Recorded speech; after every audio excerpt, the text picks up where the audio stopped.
And our second participant is going to be Saqib. Saqib, chole asho. Going strong, your time starts now.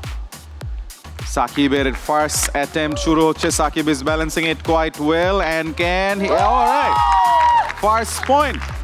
First points for Saqib. He looks very determined. Second attempt and there you go. Ekhono 40 seconds baki. Saqib looks confident.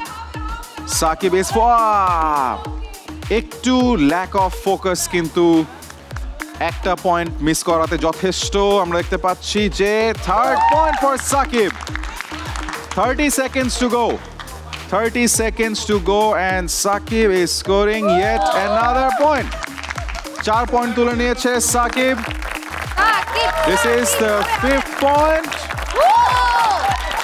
5 point last 10 seconds সবাই বলছে আরো দুটা that is right 4 3 2 1